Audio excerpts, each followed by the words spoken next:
സാറ്റിസ്ഫാക്ഷന്റെ അല്ല ഈ പറയുന്നത് ട്രാൻസ്ജെൻഡേഴ്സ് ആയതുകൊണ്ട് അവരോട് എന്തും ചെയ്യാം. അത് കാരണം പറയുന്ന ഇതാണല്ലോ, ഞാൻ ഹാപ്പി ആയില്ല എന്നായിരിക്കും കാരണം പറയുക, അല്ലെങ്കിൽ വേറെ എന്തെങ്കിലും കാരണം പറയും, നിങ്ങൾ ട്രാൻസ് അല്ലേ, നിങ്ങൾക്ക് ഇങ്ങനെയല്ലേ ഫിസിക്കൽ കണ്ടീഷൻ, അതുകൊണ്ട് തരുന്നില്ല എന്ന രീതിയിൽ പറഞ്ഞേക്കാം.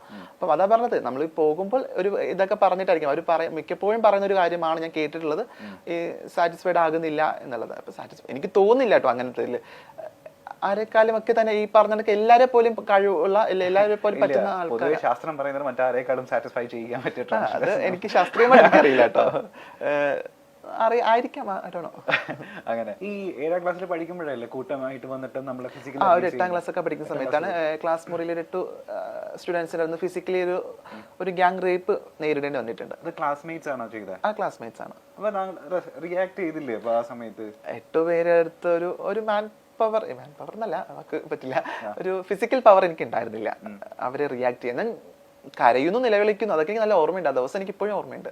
എൻ്റെ ബാഗൊക്കെ ഇങ്ങനെ തറയിൽ നിന്ന് വീഴുന്നതും എൻ്റെ ഡ്രസ്സ് ഇങ്ങനെ ഊരുന്നതൊക്കെ എനിക്ക് നല്ല ഓർമ്മയുണ്ട് ആ ദിവസം. ഞാൻ ഒരിടത്തും ആ വിദ്യാർത്ഥികളുടെ പേരൊന്നും പറയാൻ ഒരിക്കലും ആഗ്രഹിക്കുന്നില്ല. തെറ്റുകൾ ചെയ്യപ്പെട്ടിട്ടുണ്ട്, തിരുത്തപ്പെടുക തന്നെ ചെയ്യും എന്നാണ് ഞാൻ വിശ്വസിക്കുന്നത്. ക്ഷമയൊക്കെ ചോദിച്ചിട്ടുണ്ട് അതിന് ശേഷം, മീൻസ് ഇപ്പം ഇല്ല, റീസെന്റ് അതൊക്കെ ക്ഷമ ചോദിച്ചിട്ടുണ്ട് ആൾക്കാർ. എങ്കിലും മറക്കാൻ പറ്റാത്തൊരു ദിവസം തന്നെയായിരുന്നു അതെന്നുള്ളതാണ്. ഇപ്പൊ ടീച്ചേഴ്സിന്റെ അടുത്ത് ചെന്ന് ഈ ഞാൻ അതിന് മുൻപ് തന്നെ ടീച്ചേഴ്സിന്റെ അടുത്ത് പല കാര്യങ്ങളും പറഞ്ഞപ്പോൾ എനിക്ക് പോസിറ്റീവ് സാധനം കിട്ടാത്തതുകൊണ്ട് തന്നെ ഞാൻ പറഞ്ഞിട്ടില്ല എന്നുള്ളതാണ്. ഈ ഇൻസിഡന്റിനെ പറ്റി പറഞ്ഞിട്ടില്ല വീട്ടിലും പറഞ്ഞിട്ടില്ല. ഞാനൊരു 2 ആഴ്ചയോളം ഞാൻ ട്രോമയിലായിരുന്നു. ട്രോമ കാണിക്കാൻ പറ്റില്ലല്ലോ നമുക്ക് ഒരിക്കലും.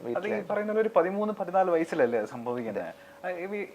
ഇപ്പൊ സ്കൂളിലൊക്കെ പോയിട്ട് അല്ലെങ്കിൽ ഒരു വേദികളിലൊക്കെ പോയിട്ട് പ്രസംഗിക്കുന്ന ആളല്ലേ, അപ്പം പറയാറുണ്ട്, അതായത് ടീച്ചേഴ്സിന്റെ ഈ നിരന്തരം പറയാറുണ്ട് ഞാൻ ടീച്ചേഴ്സിന്. കാരണം നമുക്ക് ക്ലാസ് മുറിക്കകത്ത് ഭയങ്കര നാളത്തെ സൊസൈറ്റി ഉണ്ടാക്കാൻ പറ്റുന്നത് വലിയ സത്യമാണ്. അപ്പോൾ ക്ലാസ് മുറിയിൽ ഇരിക്കുന്ന കുട്ടികളടുത്ത് പറഞ്ഞ് പഠിപ്പിക്കേണ്ടത് അധ്യാപകരാണ്. നമ്മൾ അധ്യാപകർക്ക് ഇത്തരം വിഷയങ്ങളെ പറ്റി ധാരണ ഇല്ല എന്നുള്ളതാണ് വേറൊരു സങ്കടം. നമ്മൾ ഇതിനൊക്കെ ഏറ്റവും യൂസ്ഫുൾ ആകുന്ന ഒരു കാര്യം സെക്സ് എഡ്യൂക്കേഷൻ കൊടുക്കുക എന്നുള്ളതാണ്. അത് വിദ്യാർത്ഥികൾക്ക് കൊടുക്കുന്നതിന് മുൻപ് അധ്യാപകർക്ക് കൊടുക്കണം എന്നുള്ളതാണ്. അധ്യാപകർക്ക് പറഞ്ഞു കൊടുക്കണം എന്താണ് എന്നുള്ളത്, എന്താണ് ഈ ബാഡ് ടച്ചും ഗുഡ് ടച്ചും, ഇല്ല എന്താണ് സെക്സ്, എന്താണ് ജെൻഡർ, സെക്ഷുവാലിറ്റി ഒക്കെ പറഞ്ഞ് പഠിപ്പിക്കണം. അങ്ങനെ പറഞ്ഞ് പഠിപ്പിക്കുകയാണെങ്കിൽ ഒരു പക്ഷെ തിരുത്തപ്പെടാം. എങ്കിലും അധ്യാപകർ മനസ്സിലാക്കേണ്ട ഒരു കാര്യമുണ്ട്, വിദ്യാർത്ഥികളാണ് അവര്, ആണല്ല പെണ്ണല്ല, അതിനപ്പുറത്തേക്ക് അവർ വിദ്യാർത്ഥികളാണ്, അവർ മനുഷ്യരാണ്. അവർക്ക് എന്തെങ്കിലും ഉപദ്രവം ഏൽക്കുമ്പോൾ അത് മറ്റുള്ളവരെ അതെങ്ങനെ റിയാക്ട് ചെയ്യണം എന്നുള്ള കൃത്യമായുള്ള ബോധം ഉണ്ടാവണം. അതിന് ജെൻഡർ നോക്കുന്നത് ഭയങ്കര ബുദ്ധിമുട്ടാണ്. ഇത് എനിക്ക് മാത്രം സംഭവിച്ച വിഷയങ്ങളൊന്നും അല്ല, പലർക്കും സംഭവിച്ചിട്ടുണ്ട് എന്നുള്ളതാണ്. ഞാൻ ചോദിക്കട്ടെ, ഇപ്പോൾ നമ്മളിപ്പോ കുറച്ച് ഫെമിനിൻ ആയിട്ടുള്ള ഒരു നടത്തം ഉണ്ടെങ്കിൽ, അല്ലെങ്കിൽ ഫെമിനിൻ ആയിട്ട് നമ്മൾ സംസാരിക്കുന്നുണ്ടെങ്കിൽ, ഈ പറയുന്ന നാട്ടുകാർ ആയിട്ടുള്ള കുറെ വൃത്തികെട്ടന്മാരെ നമ്മുടെ ചൂഷണം ചെയ്യാൻ താല്പര്യമുണ്ട്, സാധ്യതയുണ്ട്. ബസ്സിൽ പോകുന്ന സമയത്ത് അല്ലെങ്കിൽ ഒറ്റപ്പെട്ട് നിൽക്കുന്ന സമയത്തൊക്കെ ഈ പറയുന്ന ഒരു മോശം അപ്രോച്ച് ഉണ്ടാവാൻ ചാൻസ് ഉണ്ട്. ഈ മോശം അപ്രോച്ച് വരുന്ന സമയത്തൊക്കെ ഈ 14 വയസ്സിന് ശേഷം എങ്ങനെ അതിനെയൊക്കെ തരണം ചെയ്തിട്ടുള്ളത്? അപ്പോൾ ഇതില് ഒരു ചെറിയൊരു ഇതെന്നുള്ളത്, ഫെമിനൻ ആയിരിക്കുന്ന എല്ലാവരും ട്രാൻസ്ജെൻഡേഴ്സ് ആകില്ല, പല ടൈപ്പ്. പക്ഷെ ഫെമിനായിട്ടുള്ള ആൾക്കാർക്കൊക്കെ ഫിസിക്കലി ഇത് സെയിം സിറ്റുവേഷൻ സമയത്തൊക്കെ ഉണ്ടാവും. ഞാൻ സോഷ്യൽ മനുഷ്യനായിരുന്നില്ല ആ സമയത്ത്. ഞാൻ വീട് അത് നടന്നു പോകുന്നത്. അപ്പൊ എനിക്ക് ഈ ബസ്സിൽ ഞാൻ ആദ്യമായിട്ട് കയറുന്നത് ഐ തിങ്ക് ഒരു +2 പഠിക്കുന്ന സമയത്താണ് തോന്നുന്നു. എനിക്ക് അതിന് മുന്നേ ഞാൻ ബസ്സിൽ കയറിയിട്ടില്ല. ഞാൻ വിവാഹങ്ങളിൽ, മരണങ്ങളിൽ, പൊതുചടങ്ങുകളിൽ, പബ്ലിക് കൂടുന്ന ഗ്യാതറിംഗ് സ്പേസുകളിലൊന്നും പങ്കെടുക്കില്ല. പ്രത്യേകിച്ച് ഫാമിലി ഗ്യാതറിംഗിലൊന്നും പങ്കെടുക്കില്ല. പങ്കെടുത്ത ഞാനാകും അവിടുത്തെ ഒരു വലിയ ടോപ്പിക് എന്നുള്ളത് നല്ല ബോധമുണ്ട്. അപ്പം കളിയാക്കാനും ആൾക്കാർക്കൊക്കെ എന്തെങ്കിലുമൊക്കെ ചെയ്യാൻ. പക്ഷെ എന്നും പറഞ്ഞ് എനിക്ക് അങ്ങനത്തെ മോശം അനുഭവം ഇല്ലായികയില്ല. എങ്കിലും ഈ പോകുന്ന ഇടങ്ങളിൽ സെക്ഷുവലി ഉള്ള ഒരു ടോക്ക് ഇല്ലെങ്കിൽ സെക്ഷുവലി ആയിട്ടുള്ള ഒരു അപ്രോച്ച് ഒക്കെ ഉണ്ടായിട്ടുണ്ട്. അതൊക്കെ കുട്ടിയല്ലേ, അപ്പം നമുക്ക് കുട്ടിയാകുമ്പോൾ ഓടാനും ചാടാനൊക്കെ കുറച്ചുകൂടി ഇതുണ്ട്. അപ്പം റിയാക്ട് ചെയ്യാനുള്ള പവറൊന്നും ഇല്ല. ആ സിറ്റുവേഷനെ ഒന്ന് സ്കിപ്പ് ചെയ്ത് വിടും എന്നുള്ളത്. ഒരിടത്തും ഒരു പരാതിയും പറയാത്ത ആൾക്കാരാണ്. പറയാനുള്ള ധൈര്യം ഇല്ല, പറയാൻ പറ്റാറില്ല. എനിക്ക് എപ്പോഴും ഓർമ്മയുണ്ട്, ഞാൻ +2 അങ്ങനെ പഠിക്കുമ്പം ഞാൻ എൻ്റെ ഫ്രണ്ട്സിൻ്റെ അന്ന് അങ്ങനെ നിർബന്ധിക്കപ്പെട്ടൊരു ദിവസം, ഫ്രണ്ട്സിനോട് ഇങ്ങനെ പുറത്ത് പോകണം എന്ന് ഇങ്ങനെ ഫ്രണ്ട്സൊക്കെ നിർബന്ധിച്ചൊരു ദിവസം ആണെന്ന് തോന്നുന്നു.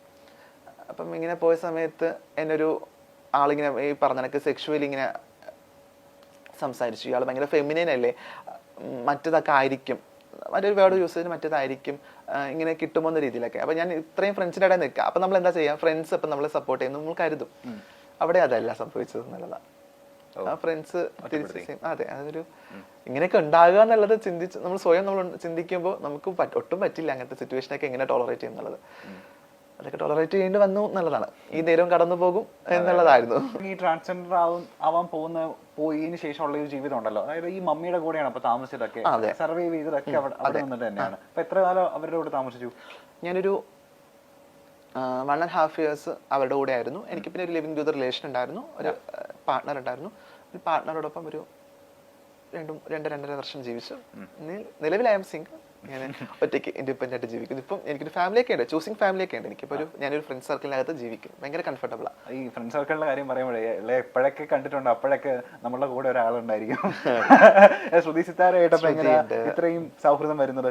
ഞാനും ശ്രുതി വളരെ, ഞാൻ തുടക്ക സമയത്ത് ഞാൻ പറഞ്ഞ ശ്യാമയുടെ കൂടെ താമസിക്കുന്ന സമയത്ത് തന്നെ ഞാൻ ശ്രുതിയായിട്ട് അപ്പം കാണുന്നുണ്ട്. ഞങ്ങളപ്പം ഒരു കൂട്ടൊന്നുമില്ല, ഞങ്ങൾ രണ്ട് വ്യൂ പോയിന്റ് ഒക്കെ ഉള്ള ആൾക്കാരായിരുന്നു. അപ്പം പിന്നെ പതിയെ ഞങ്ങൾ ഭയങ്കര ഫ്രണ്ട്സായി. ഇപ്പം നല്ല ഫ്രണ്ട്സാണ്. ഇപ്പം ഞങ്ങളൊരു 4 പേര് അടങ്ങുന്ന ഒരു ഗ്യാങ് ഒക്കെയാണ്. ഞാൻ, ശ്രുതി, ദയ, സാദിയ എന്ന് പറയുന്ന. അപ്പം നമ്മൾ ഒരാൾ അറിയുന്ന ആൾക്കാരാണെങ്കിൽ 4 പേരും അവർ അറിയും എന്നുള്ളതാണ്. കാരണം നമ്മൾ എല്ലാ ഇടങ്ങളിലും 4 പേരെയും സംസാരിക്കുന്ന, അല്ലെങ്കിൽ ഇപ്പൊ സ്റ്റാറ്റസ് ഒക്കെ നോക്കിയാൽ ഒരാളെ മാത്രം ഒരുമിച്ചായിരിക്കും, കൂട്ടായിരിക്കും. അങ്ങനെ 2023 ഭയങ്കര കിടിലം വർഷമാവട്ടെ. അതിന് മുൻപായിട്ട് ഞാൻ ഇനി കുറച്ച് ആൾക്കാരുടെ പേര് പറയാൻ പോവാണ്.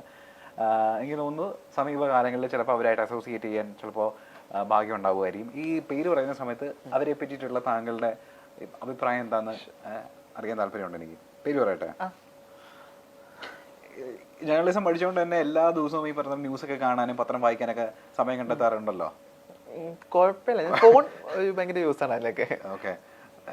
ന്യൂസ് വായിക്കുന്ന അല്ലെങ്കിൽ ഫോൺ ഉപയോഗിക്കുന്ന ന്യൂസ് ഹാൻഡിലൊക്കെ ഡെയിലി പറയുന്ന പോലെ ചുമ്മാ ഒന്ന് കണ്ണുപിടിക്കുന്ന ആളാണെന്നുണ്ടെങ്കിൽ ഇവരുടെയൊക്കെ പേര് എന്തായാലും അറിഞ്ഞിരിക്കണം. അപ്പോൾ ഇവരെ പറ്റി പറയുന്ന പോലെ അഭിപ്രായം ഒന്ന് പറഞ്ഞാൽ മതി. ഓക്കെ. നമ്മളുടെ കാഴ്ചപ്പാട് ഭയങ്കര കാഴ്ചപ്പാടുള്ള വ്യക്തിയാണെന്നാണല്ലോ എല്ലാവരും പൊതുവെ പറയപ്പെടുന്നത്.